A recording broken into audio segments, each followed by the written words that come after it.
Ladies and gentlemen, welcome to another edition of Roundtable Sports, fourth and your go-to midday NFL There's show the mic. There we go. There we go. on the internet. I realized, man, I really need to get that Cal link or that Cal digit. All right, man. I have way too many things I got to plug in over here, but have no fear. The audio is as crispy as humanly possible. Shout out to everybody in the live chat that makes this a part of their daily routine Monday through Friday at 2 p.m. EST to chop it up with the boys. Have plenty of topics to uncover today based off of some recent news, a signing for the New York Jets, and speculation across the NFL draft. Richie, how you feeling? Happy opening day. Happy opening day to my baseball fans in the chat. Any baseball fans, let us know which team you're representing. You know who I'm repping. I know we got some various audiences around the world, around the country. So I'm curious. Let me know what baseball team you rep if we have any baseball fans in the chat. But yes, we are live here on Fourth and Forever. We're excited to talk all things NFL here. Make sure you guys hit the like button on your way in, and let's get into business. Let's get into business indeed. TD, I'm glad to see that you're feeling at least a little better. We missed you last night on the AFC East Roundtable. Hey, man, listen, man, just getting some rest, man. I've been grinding hard, but I appreciate it. Listen, everybody watching right now, thank you all for tuning in. Y'all punch the like button, subscribe to the channel, on to new heights. Let's get it, man. Still a lot going on in the NFL, and I'm excited about it. Yeah, let me tell you what, right before this started, as a matter of fact, we had some breaking news from the New York Jets side of things. Ooh, Super Bowl. I feel like Super Bowl confirmed. The New York Jets are bringing in wide receiver Josh Reynolds. Man. Who? That's exactly what I said. I had to look it up. He was recently on the Detroit Lions. I thought he actually played pretty well for the Detroit Lions for quite some time. I'm not going to lie to you. In my opinion, I think that this is a move to sort of carve out the future for Allen Lazard, who is still on the roster for the New York Jets. He's the only one from the Aaron Rodgers era that is just still sitting there, and I'm surprised he is still there. There's no way in hell, Richie, right, that the New York Jets are planning on rolling with Allen Lazard in 2025, right? Yeah, right? I mean, that's what I'm waiting to see, that news. I mean, I actually asked Jets fans on Twitter that exact question the other day. I'm like, yo, just to let you guys know, Allen Lazard is still on this football team, right? Would you be okay with the Jets keeping him? And you look at the comments, everyone's like, no, get him off my team. So, yeah, the Jets getting Josh Reynolds seems like that's an Allen Lazard replacement. He is a 30-year-old veteran that played for the Detroit Lions and the Denver Broncos most recently. In 2023 with Detroit, he put up 608 receiving yards and 5 touchdowns.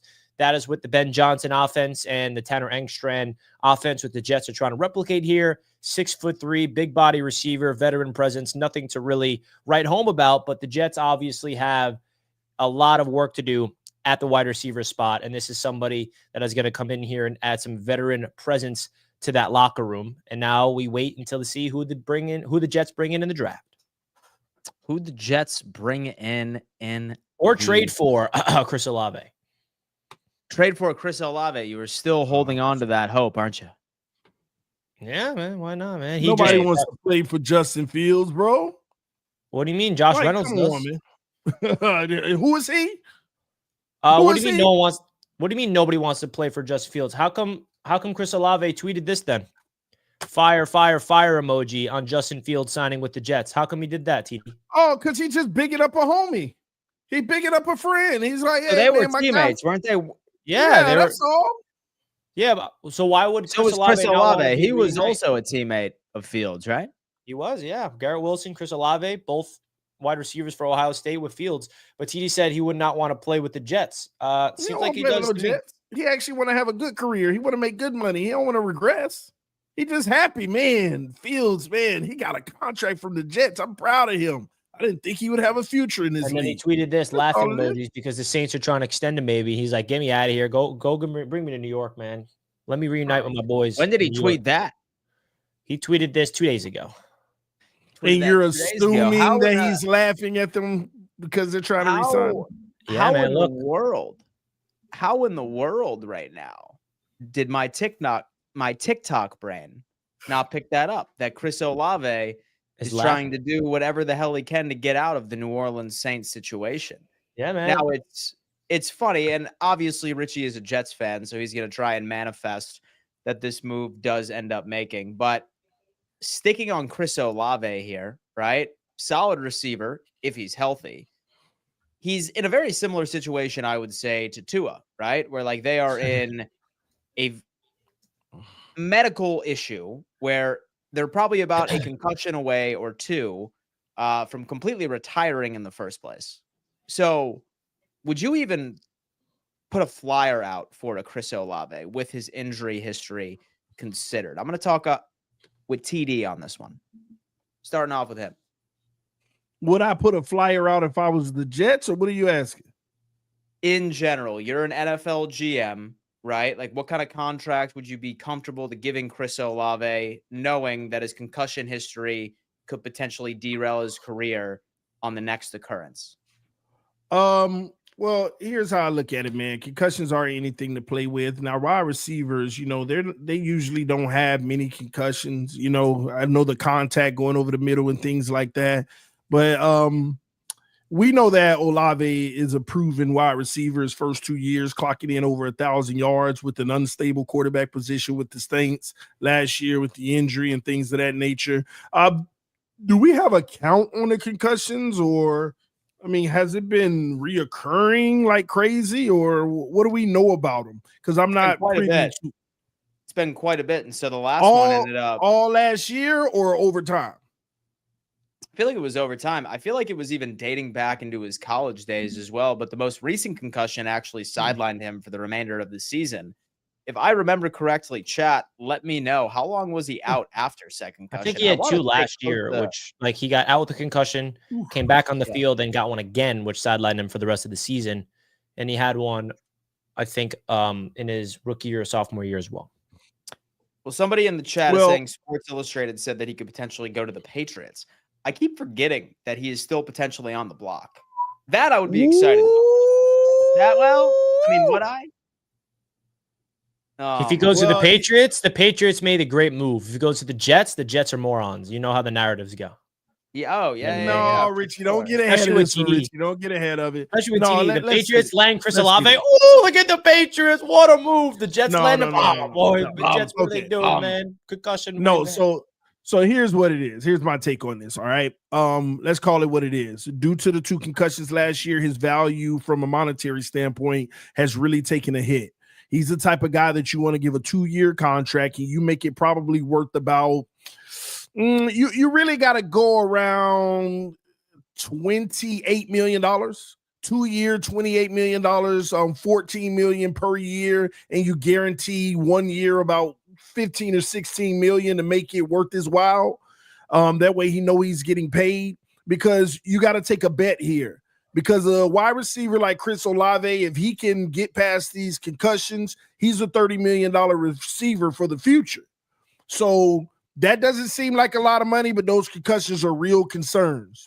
So if I'm a team, I'm trying to trade for him, and you can probably get a nice deal where you're not giving up too much because of the concussions, and I'll pay him respectably, but not Diggs money, because the concussions, one more, and he probably won't play the whole season. It's a huge risk. So about a 2-year, $28 million deal, guarantee about 16, 17 million of it, make it worth his while, and bring him in. And that's what you do if you're, any team in the league trying to get another weapon to compete.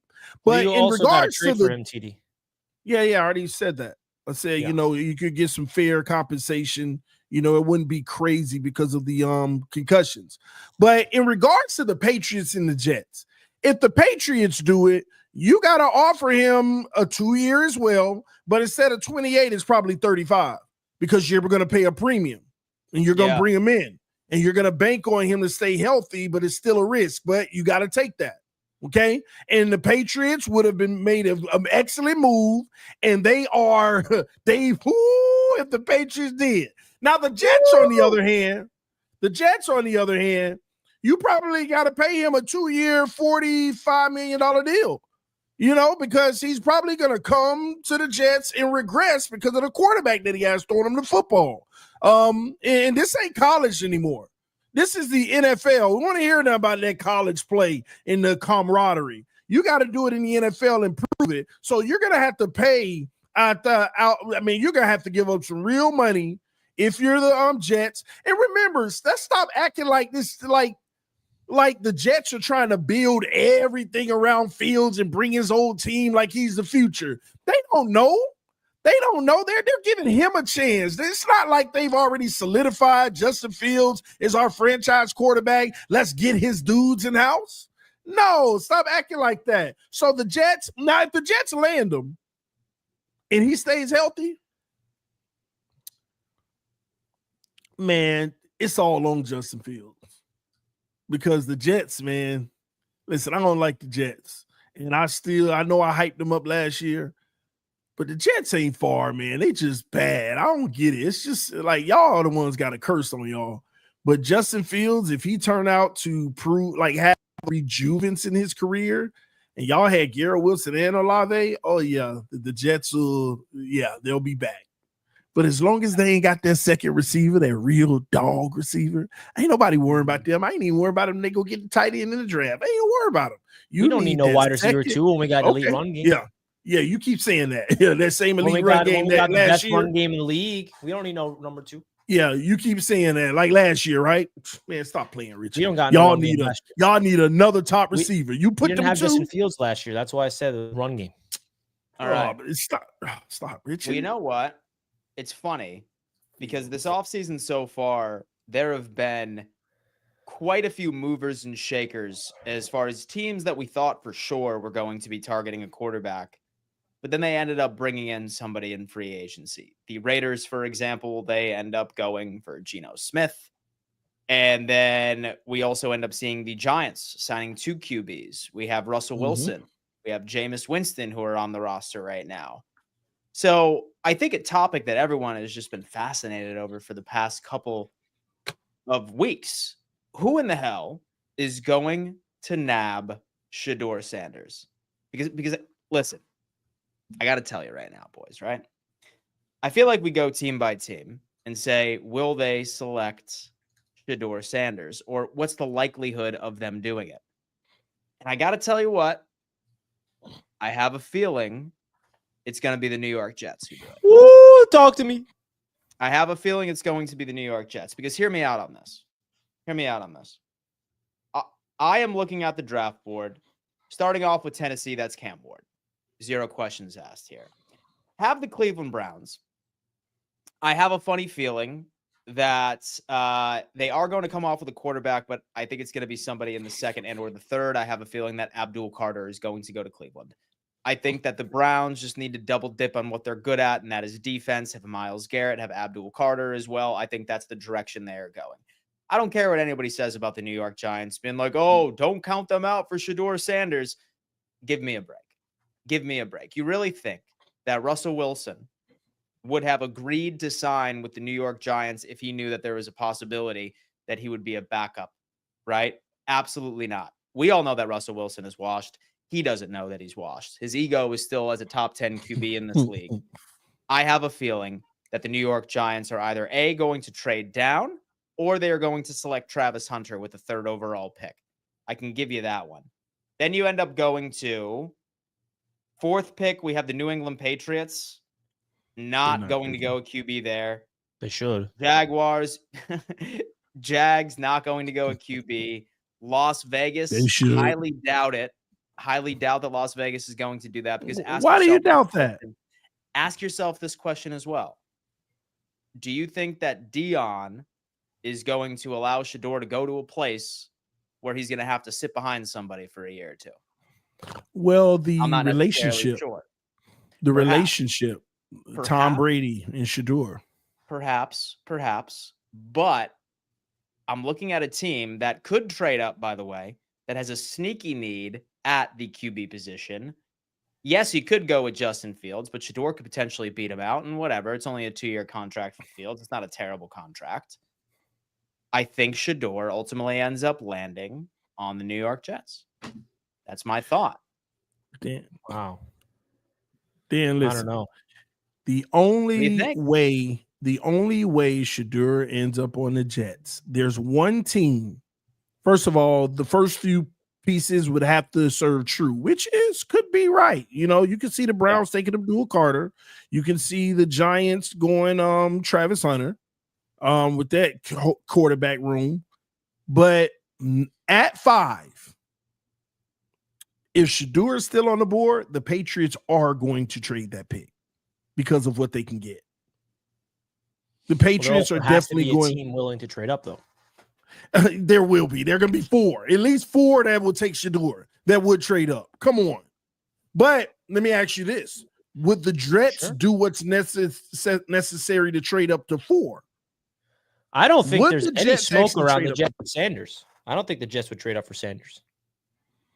You think you would just pass up on him even if he was there at 7? I think that's also a possibility, yeah. Wow. See, this is what losing franchises do, ladies and gentlemen. I know if he get to 13, we better take him. You ain't taking him either. If he fall to 13? I actually disagree with Dan. I think he may still have an opportunity to go to the Giants. Like, I think the Giants still are in the market for Shedeur Sanders. And no, his dad may not be down for him to sit, but I think he would embrace the city of New York. And Russell Wilson's on a 1-year contract. So Russell Wilson will be the starter. And Jameis Winston will be the backup. And Shedeur could be quarterback 3, complete red shirt. And then he's in line to start in 2026. I think that's still a possibility. I mean, if I'm the Giants, I would do that myself because Shedeur Sanders, I don't know if you want him to sit and learn a little bit. I mean, I know he's a big name. He's got a dad that's got this presence behind him or whatever. But I still think the Giants because the way I look at it is this.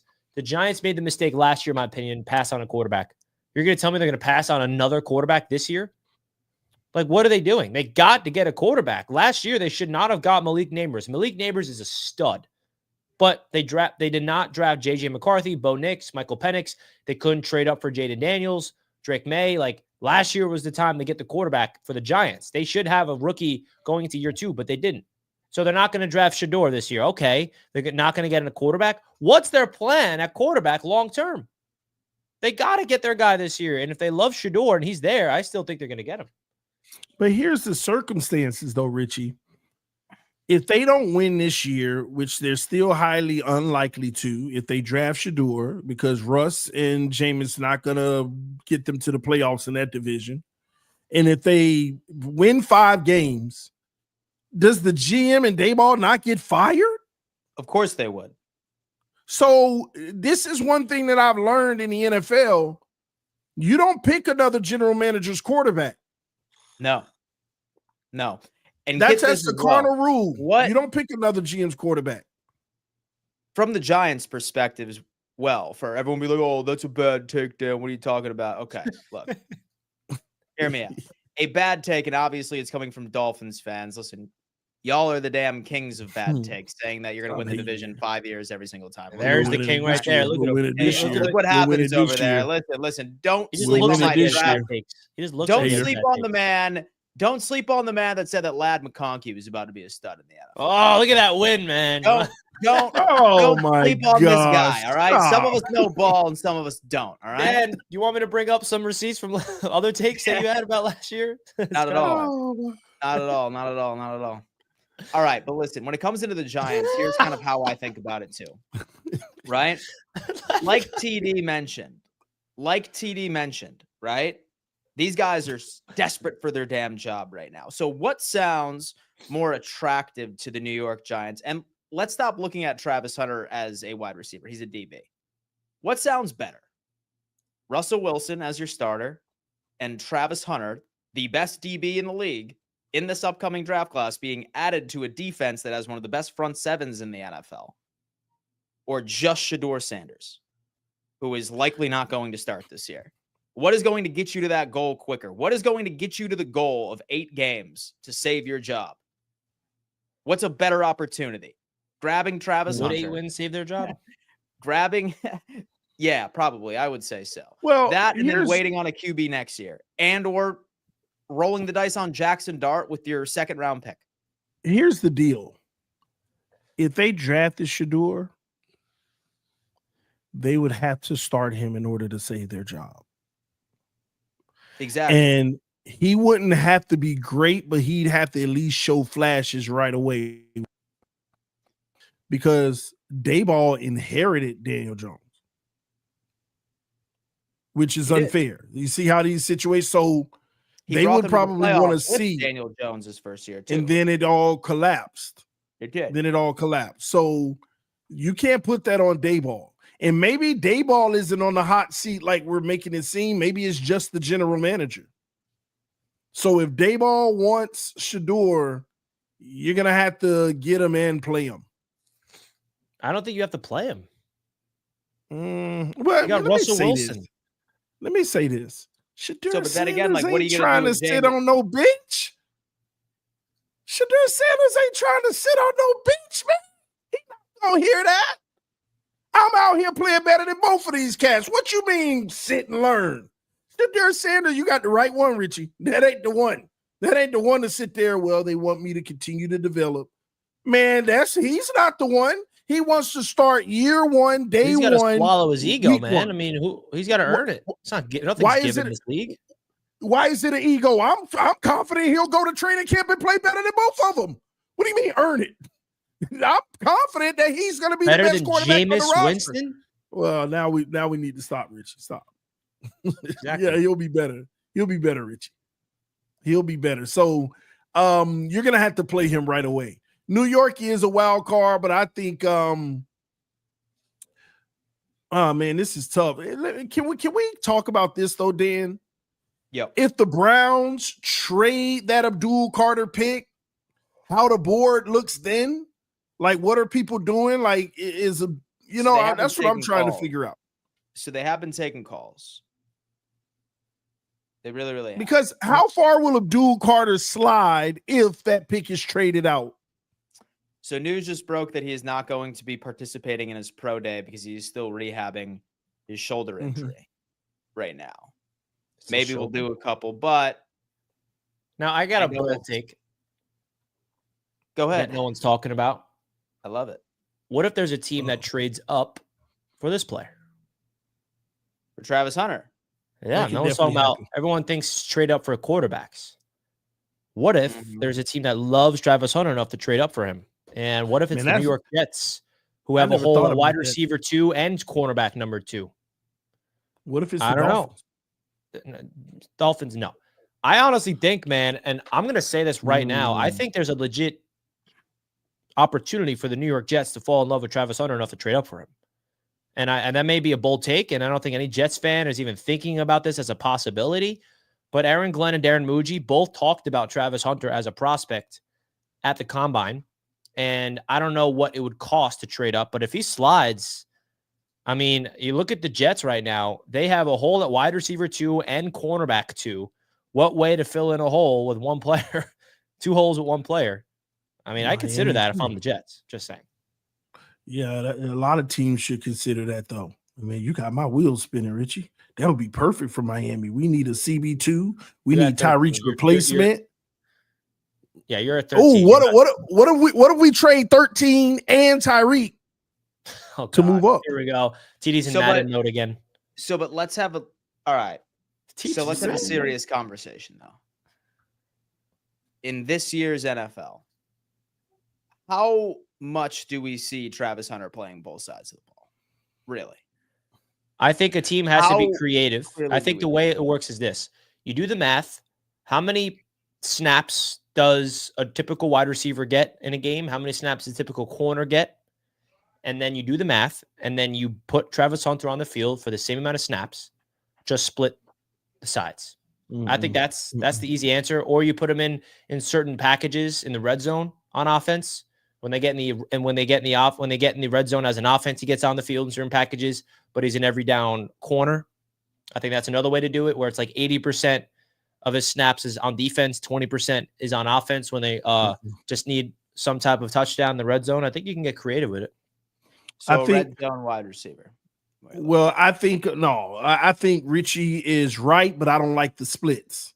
So here's what a lot of people don't talk about with Travis Hunter that you need to understand what also is added into his value. his conditioning is impeccable. Nobody talks about that. This isn't a case where you need to do 80 on this side, 20 on this side.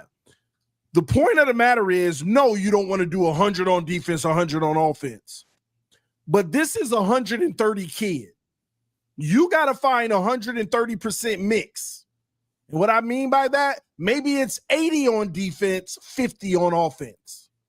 You can't cut him to just 100 like a regular player. His conditioning is impeccable, and you need to maximize that opportunity.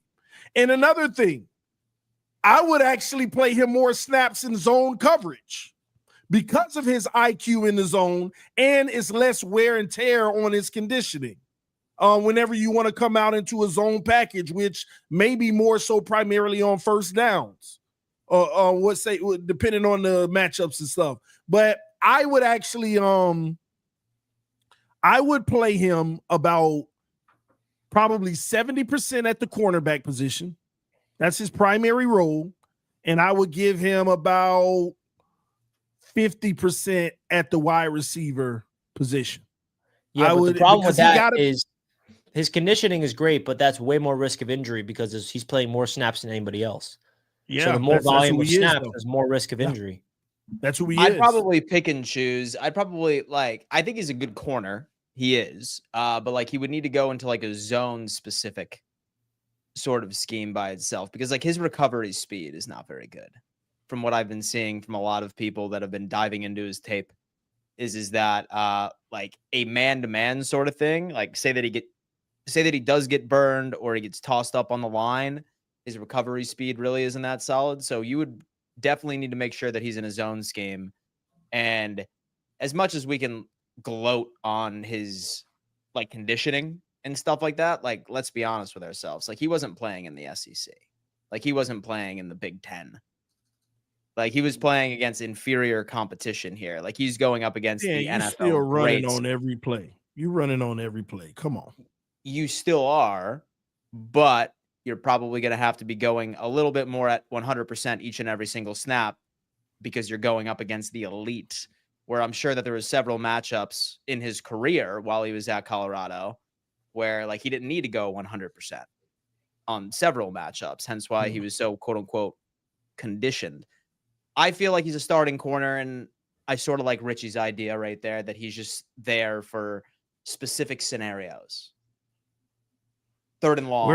Wherever he goes, he's going to play both sides of the ball in a significant amount of a role because they're going to make that mandatory. Him and his agency is going to make that mandatory because that's who he is. That's his brand. Think about it. These kids are worrying about their brand. And what's his brand? Playing both sides of the football at a high level. Making plays where he got an opportunity for you to call his name on both sides of the field. Shohei Ohtani can do it. Why can't Hunter? Well, so we're talking about the greatest baseball player of all time. Are we? Ohtani's already there. Might be. He might as well be. But you know what? That's a big take there. It's funny, right? Because like we look at all of these teams that need a quarterback, right? Like you could throw out the Browns, the Giants, and the Titans, obviously. But one team, Dolphins, is sitting there staring us in the face, right? Like one team is sitting there staring us in the face. A head coach that I am surprised still has a job right now. All right. It would have to be the Indianapolis Colts. Do we see a world? They got two good quarterbacks. Come on. So they have Anthony Richardson. Where's their pick? Daniel Jones. They're at 13, 14, something like that. So possible to trade up. Are we? You're not 13 or 14. Are we counting out the Indianapolis Colts for potentially being in the Shedeur Sanders contest of trading up to get him? Say that the Patriots do trade down. Say that the Browns trade down. Do we think the Colts could be sleeper options? Wow, Richie, you are quick with it. Come on, man. What do you think? To add to the Indianapolis Colts, because listen, I think this is a match made in heaven for the Sanders co right there, because you know for damn well that Sanders is more than likely going to beat out both Daniel Jones and Anthony Richardson. I think Shane Steichen could potentially lose his job if the Colts do not end up taking that next step. It's been about, what, like 3-4 years already? I don't know. Thoughts? TD, could the Colts be sleepers to potentially trade up in the draft to grab Shedeur Sanders? I'll be honest with you. They could be the ultimate sleepers. They could be the ultimate sleepers nobody's talking about. But and they're not picking 13th or 14th. That's Dolphins and Cowboys 13, 14. So they're ahead of them. I think they might be picking 10, 11, or 12 or something like that. Yeah. Yeah, they could be the ultimate sleepers. They put together a good enough package. See, right now, I think the key of it all is there's probably 3 teams in the NFL that has a nuclear package together. And they're on draft day and before draft day, they're having the conversations, but they're like, hey, Browns, this is still on the table. And if the Browns go Abdul Carter, oh man, Patriots, this is on the table. And that's their game plan. They have that all-in package sitting there ready to go. And on draft day, depending on how the board falls, if Abdul Carter goes number 2 overall, everybody's calling the Patriots. Is it the Patriots number 3 or the Giants? It's the Giants. It's the Giants. Yeah. I'm sorry, the Giants. Everybody's calling Cleveland, trying to get that package done. And if not, they're trying to check, hey, Giants, if you don't, just in case you don't want Shedeur, this is what we got. We got this package sitting right here for you. Because when you think of a team like the Giants, what would serve them better? One player or multiple players right now? What would serve them better? So the Colts could be a sleeper team that puts together a big package, giving away their future, and calling the Browns and saying, hey, we just want you to know this is on the table, man. If you want to talk through it, let's talk through it. You know, if you don't want Shedeur at number 2, this is an option. So a lot of people aren't talking about the Colts, but you can't sleep on them. The only problem is, you want to know who I think is in the strongest position to trade up and get him? Who's that? The Raiders. I am not going to sit here and discount Tom Brady's relationship with Shedeur Sanders, who he trained under, who he taught a lot, who's a ambassador of the brand, TB12 or whatever. That relationship is ironclad. I would not sleep on the Raiders putting that package together because they can offer the best package. They're the ones that's closest to number 2 or 3. They're the closest. So whoever doesn't take them, they'll still get the 5th or 6th overall pick, whatever the Raiders is. And you still get you one of the great players available at 6. And you get a little bit of a haul to include with it as well. So, yeah, I think the Raiders are in the driver's seat if it's something that they really want to do. They're going to put a full court press on the Shedeur Sanders situation. And who do the Raiders have right now again at quarterback? Raiders right now have Geno Smith. Yeah, I want to check out what it's looking like. This could be the Michael Penix situation all over again. The Michael Penix situation all over again. It's the exact same thing. Kirk Cousins hadn't played a snap and they drafted a quarterback right around that pick. So you could have that same situation happening that you had with Kirk Cousins. Just saying. Let me talk to you about another sleeper for Shedeur. Yeah, Miami, I get it. No. It's not Miami. It's the New Orleans Saints with the 9th overall. 9th overall. They had to restructure, of course, a Derek Carr contract. But now you have a new head coach in the building, Kellen Moore. And to be completely honest with you, I think we can all agree here that Derek Carr would not have been the quarterback for the New Orleans Saints under Kellen Moore if he didn't have such a crazy-ass contract that would put them even in worse financial harm than they already are. That's why they ended up restructuring it. They have a potential out from Derek Carr next year. If they were to release him / a trade. Still a lot of dead cap in 2025, a potential out, but a post June 1st for Derek Carr. Only $19 million in dead cap and $59 million after the fact. So a potential out on Derek Carr in right at the conclusion of this here. Actually, 2026. Let me check this out. Yeah, most definitely. So what if Shedeur Sanders could also be a New Orleans Saint? TD. Does that have any situation with you? Talk to me. That's interesting, Dan. It's interesting. I think Shedeur would have to fall. I don't think they can get up to 2 or 3. Yeah. But I think Shedeur would have to fall to 7 for that to happen.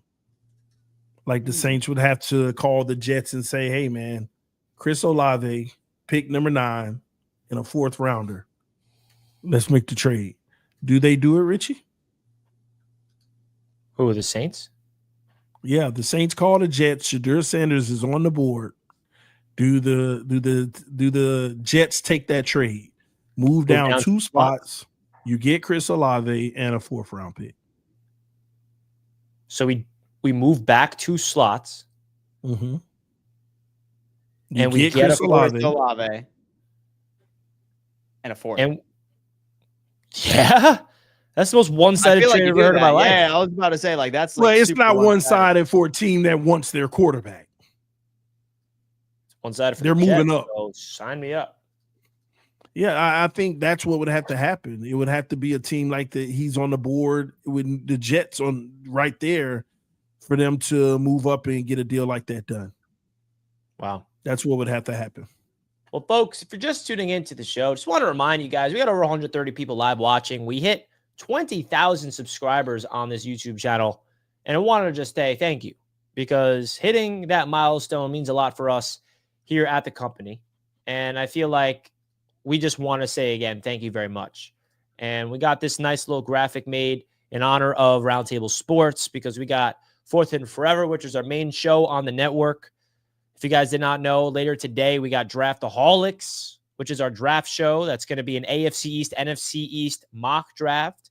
And of course, we got Wake Up and Ball and all our other divisions. So thank you guys. 20K subs does mean a lot to us, man. And just want to say thank you yet again, because we hit that this week, which was a lot of fun, man. Absolutely. Absolutely. And you know what?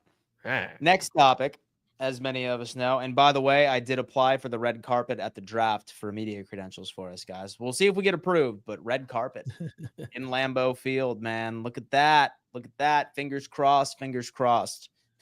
During the draft, you also are getting the national meeting. And that is where all the owners meet and they vote on a variety of different rule changes. And we have talked about a lot of these ad nauseum, but one in particular, it sounds like that they are trying to make the kickoff rule permanent. Apparently, the kickoff rule is not permanent at all. All right. It was only supposed to be for a couple of years to test it out. So I think after a full year of watching this new modified kickoff in the NFL, do we like it, or do we wish that we had the old kickoff prior to this overall rule change? Richie, if you could change it back, would you? I think I was a little disappointed with it. I thought there was going to be a little bit more action. It didn't really feel like there was that much action. I think I like it because the other way, there's zero action whatsoever. So I actually like the move. I like the change. I think that it needs to stay. Maybe you tweak it a little bit more.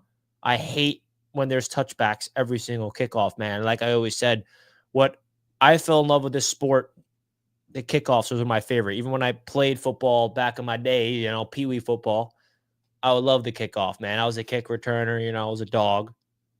Sometimes when I would lead block, I would be the guy, the gunner at times. I love the kickoff, man. There's so much adrenaline. And Joe McKnight was my hero growing up. If you don't know who Joe McKnight was, he was the Jets kick returner, and may his soul rest in peace. He did pass away. I even looked up Joe McKnight jerseys when I was like 11 years old, and he was like the Jets' 4th string running back and was just a great kick returner. Like I loved everything about it. So I think this rule is good, and I would love for it to stay. Absolutely. What about you, TD? I don't have any quarrels with it. Would you like?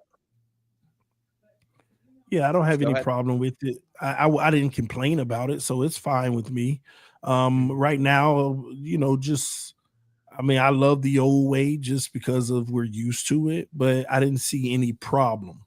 I didn't see an issue with it. So keep it long term unless you start to see an issue, but I don't think there's an issue at all. Keep it going. Now the biggest problem, I think, especially with some of the feedback from fans, is that like, oh, I thought that this was supposed to make more like returns. I thought we would be seeing more returns with this rule, and it really didn't seem to change, right? It seemed like that teams just said, whatever. So we're still going to do a touchback, and they could just start at the 30-yard line. Doesn't matter to us. Well, now it sounds like the competition committee is saying, okay, well, now they're going to start at the 35. Have that. I'll be completely honest with you. I still think we see zero change. Even if that does get passed, I still think teams will boot it out for a touchback. I think the only way that you could convince a team not to do a touchback would have this team starting on their own 40-45. I think that would be the only way that would entice teams to actually allow a kickoff to return. Is 35 going to make any changes at all, or are teams still going to boot it out of the end zone? Richie, 35 yards. They got incentivized somehow to prevent those touchbacks, man. That's how I look at it. And I feel like whatever they got to do, they got to do. If you boot it out of the end zone, you should be penalized. In my opinion, I hate the straight to the red zone. Straight to the red zone. If you kick it in the back of the end zone, you're 50-yard line. Just something terrible. I really think that's what they got to do, man. I hate the touchbacks. I think it's a bad thing for the NFL. And I like that the NFL is working to change on it. And I'm someone that likes to keep the NFL the way it is with certain aspects of it, more specifically the playoff structure, because I do not want the divisions to get deleted. But this is something I'm willing to change for sure. And I like that they're changing, and I like the proactiveness to do it. Oh, my God, man. TD, thoughts? Will moving it to the 35-yard line prevent touchbacks or no? It'll increase the number of returns, but not significantly. Here's what you need to do. You need to treat it just like you treat the sideline. You know how they kick it out of bounds on the sideline and it starts at the 40 as a penalty? Treat the whole thing that way. Stop with this 35 stuff. Make it to 40, and then you'll be looking for precision kickers. Now it matters. It matters now.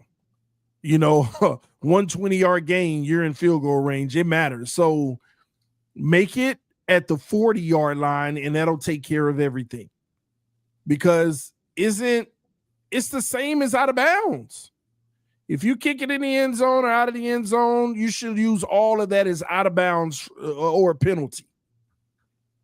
So that's how I look at it. You got to kick it in the field of play, and it requires a return.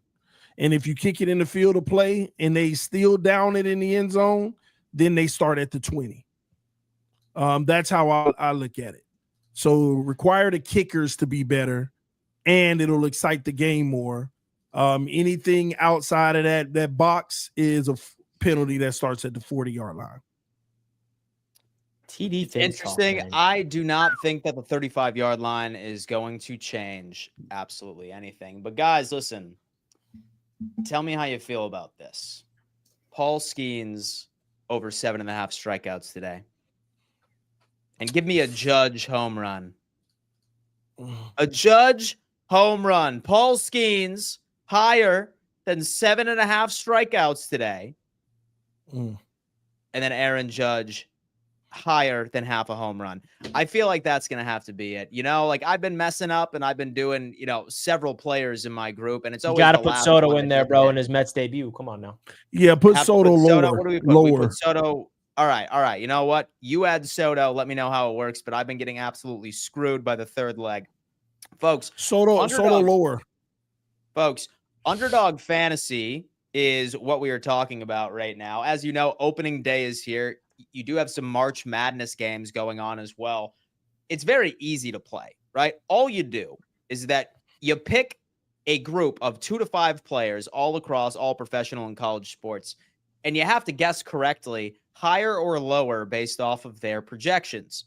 If you ultimately end up winning, then you could see yourself with some crazy payouts, right? And they even have an option where you don't need to hit all of them.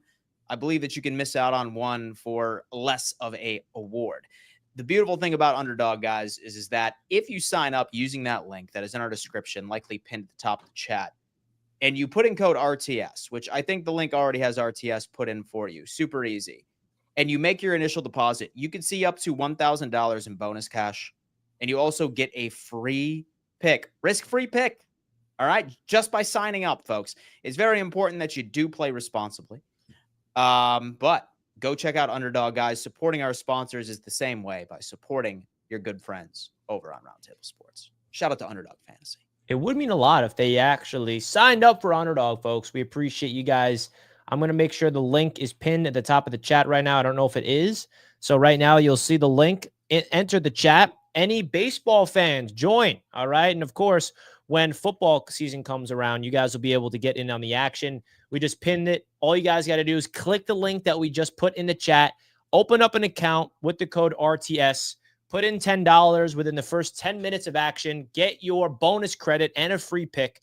I can't tell you guys enough how much this would mean to the network here at Roundtable. The thumbs up button helps out. The super chats help. The gifted memberships help out, but also just supporting the sponsors. And in this case, Underdog Fantasy is our new sponsor, and we really want to make them happy. And the way that we make them happy is by getting signups. So really would appreciate it, guys, by clicking that link, signing up with the code. And if you do sign up and you put $10 in, let us know in the chat. We'll give you a nice shout out. We'll give you a nice shout out for getting in on the action. But folks, that's going to have to do it for another edition of Roundtable Sports, Fourth and Forever. We love doing this. It's Monday through Friday at 2 p.m. EST. We are going to be on audio very, very soon. We will be giving you an update once we have made the transition over to Spotify, Apple Music, the whole nine. Maybe doing a Friday audio only type show. So keep in mind there. Thank you so much, guys, for tuning in to another edition. Richie, what do you have to say to the audience before we let them go? Folks, I'm going to be live on Jets Media right after this to talk about our new wide receiver. If you're interested to come over to Jets Media and hang out with me. Josh and Reynolds, we're also going to be live. Well, not us, but Roundtable Sports. This YouTube channel will be live on Draftaholics later today. So go support us over on our draft show as TD shakes his head as I'm just telling him what I got up there. Sorry, I'm not going live saying that Zach Wilson wants to start. I mean, give me a break. And so what you got, TD? Richie, man. Richie, we're friends, man. I care about your team. You were like man. rooting for Juan Soto's downfall and you have zero attachment to it. No affiliation with baseball. You just root for everything I like, bro. Oh, you know who my baseball team is, right? Who? You flip-flop all over the place. Oh, you don't know? Texas. Don't worry. Don't worry, that's right. Rangers, Texas? baby. Today it is. But no, thank y'all for tuning in. We appreciate all the love and support. I don't hate on Richie's New York teams. I just try to spare a friend misery. That's all. You know, you see a friend going down the wrong path, supporting things that are detrimental and hurtful to him. You want him to stop, but he just won't. So I care about you, Richie. That's all it is. All right. And by the way, how about the Knicks last night? How about the Knicks last night? Another L, but the Celtics won. But that's what we do. This is Fourth and Forever. I'm gonna get off of Richie. All right, folks. Thank you so much for tuning in. We'll see you tomorrow, same time, same place. Deuces. Oh wait. We got super chats that we didn't even. Oh my God. Dan Mitchell. We have jetted out. Are you guys done with the huddle? Yankees, by the way. We are on a off-season hiatus. It may be returning. Yes. Stay tuned. Stay tuned. NY Jets Indy. Olave, no. Take Golden or Amika. Can't risk it. Damn. Hey, man, trading down and getting Golden, I'd be on board, or even a Mecca. Damn, if that's it. Tony, Dan, you know why I'm here. You're right, dude. How could I forget? Spam the Bob emojis. Spam the Bob emojis. Spam the Bob emojis. What's that next one? Dan uses bumpers when bowling. Wow. Okay. All right, Joe Riss, thank you so much. Can't forget about the generous super chats. Thank you guys so much, all 4 of you, for the generosity. We really do appreciate you guys big time. Much love. We'll see you tomorrow on 4th and Forever. And of course, Draftaholics. And I'm about to be live talking about the Jets' brand new signing, man. Ooh, it's a good one. Peace out, folks.